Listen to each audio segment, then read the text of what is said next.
प्यारे साथियों नमस्कार दोस्तों। रीट पात्रता परीक्षा में नॉर्मलाइजेशन को लेकर एक बहुत ही बड़ी अपडेट आई है।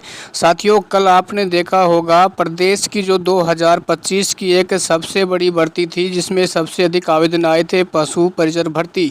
तो उसमें कल जैसे ही नॉर्मलाइजेशन के बाद रिजल्ट जारी किया गया लोगों के परखच्चे उड़ गए, यानी सोचने के लिए मजबूर होना पड़ा कि इतने इतने नंबर यहाँ कम हो सकते हैं और बढ़ सकते हैं।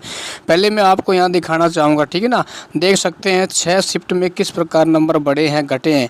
देखो दोस्तों अब यहाँ पर क्या है, रीट की सबसे बड़ी दूसरी भर्ती और है जो है रीट पात्रता परीक्षा। देखो इसमें लगभग 13.5 लाख आवेदन आए हैं। तो क्या इसमें नॉर्मलाइजेशन होगा?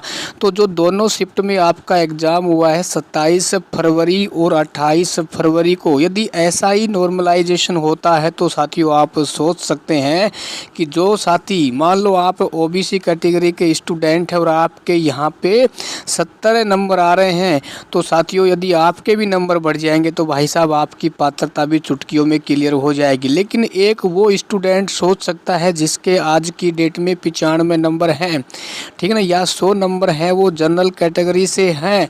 यदि उसके 15 नंबर कम होते हैं तो साथियों क्या उसकी रीट पात्रता क्लियर होगी या नहीं होगी? देखो दोस्तों मैं आपको यहाँ बताना चाहूँगा, देखो पिछली बार रीट पात्रता परीक्षा में नॉर्मलाइजेशन हुआ था तो सभी साथियों को क्या करना है, माध्यमिक शिक्षा बोर्ड तक ये मैसेज पहुँचना चाहिए कि यदि नॉर्मलाइजेशन आप करते हैं तो ध्यान रखना आज की डेट में जिसकी पात्रता क्लियर हो रही है उसके नंबर कम नहीं होने चाहिए।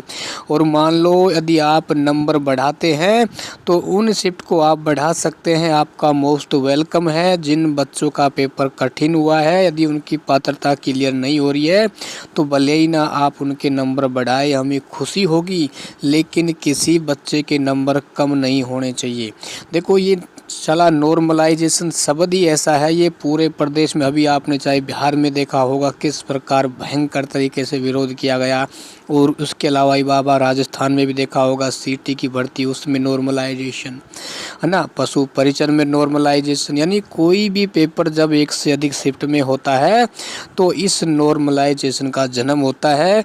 और ये जन्म भाई साहब इसका इतना भयंकर होता है, इसका सीधा नुकसान है वो विद्यार्थियों को भुगतना पड़ता है। यानी विद्यार्थी भाई साहब आर्थिक रूप से परेशान, ठीक है, क्योंकि पहले तैयारी करते हैं, रूम का किराया देंगे, पीजी किराया देंगे, कोचिंग का किराया देंगे, ऑनलाइन फीस, नोटबुक, फलाना दिकड़ा, और उसके बाद इनको मानसिक रूप से भी परेशान होना पड़ता है कि पता नहीं नॉर्मलाइजेशन में हमारे साथ क्या हो जाएगा ना।